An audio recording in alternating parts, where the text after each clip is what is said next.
మేష రాశి వారికి ఈ వారం చాలా అనుకూలంగా ఉంది. పేరు ప్రఖ్యాతులు పెరుగుతాయి, నూతన పరిచయాలు ఏర్పడతాయి. వృత్తి ఉద్యోగంలో మీరు అనుకున్న స్థానాన్ని సంపాదించగలుగుతారు. ప్రమోషన్స్ కావచ్చు, ఇంక్రిమెంట్ కావచ్చు, వచ్చే అవకాశాలు ఉంది.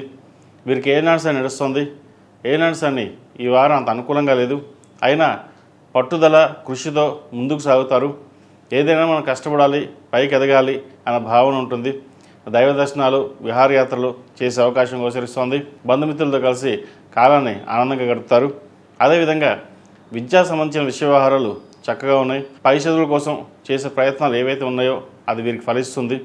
వీసాకు సంబంధించిన విషయ వ్యవహారాలు కూడా ఒక కొలిక్కి వస్తాయి. అదేవిధంగా దూర ప్రాంతాల నుండి విద్య కోసం అభ్యసించే వాళ్ళు, విదేశాల నుండి చదువుకునే వాళ్ళకి కాస్త గడ్డుకాలం అని చెప్పచ్చు. చేదాకా వచ్చిన పని చేజారిపోవడం, అదేవిధంగా స్టాంపింగ్ విషయంలోనూ వీసా విషయంలోనూ కాస్త ఇబ్బందులు ఉండే అవకాశం గోచరిస్తుంది. అదేవిధంగా భూ సంబంధించిన విషయ వ్యవహారాలు సానుకూలపడుతుంది. ఒక స్థలాన్ని కానీ ఫ్లాట్ కానీ కొనుగోలు చేస్తారు. ఏదైనా సరే సేవింగ్స్కి వెళ్ళాలి, ఎక్కువ ఖర్చు పెట్టకుండా ముందుకు వెళ్ళాలి అనే భావంతో ఉంటారు. సంతానం సంబంధించిన విషయాలు కూడా చక్కగా ఉంది. వివాహాది శుభకార్యాల విషయంలో వివాహం కాని వారికి మంచి సంబంధం కుదురుతుంది.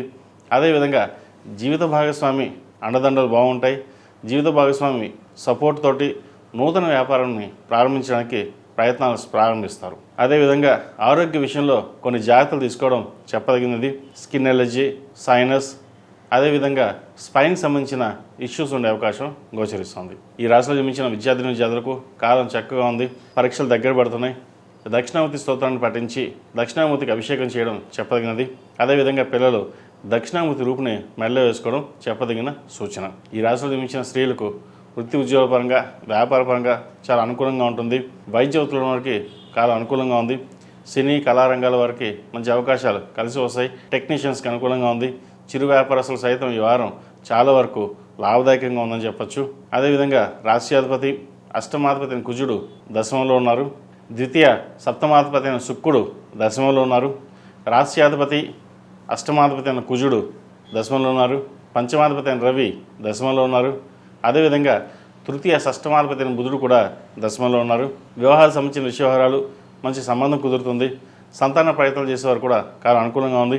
ఈ రాశివారు ప్రతిరోజు ప్రతినిత్యం శని స్తోత్రం పఠించడం, అదేవిధంగా ఒక సోమవారం నాడు లేదా 8 సోమవారం నాడు రుద్రాభిషేకం చేయించండి. మంచి ఫలితాలు సంప్రాప్తిస్తాయి. ఈ రాశివారు కాలభైరవ రూపాయి మెడలో వేసుకోవడం చెప్పదగిన సూచన. ఈ రాశిలో జన్మించిన వారికి కలిసి వచ్చే సంఖ్య 6, కలిసి వచ్చే రంగు నేవీ బ్లూ. ఏదైనా పని మీద బయటకు వెళ్ళినప్పుడు సోమవారం కానీ శుక్రవారం కానీ వెళ్ళండి. మంచి ఫలితాలు సంప్రాప్తిస్తాయి.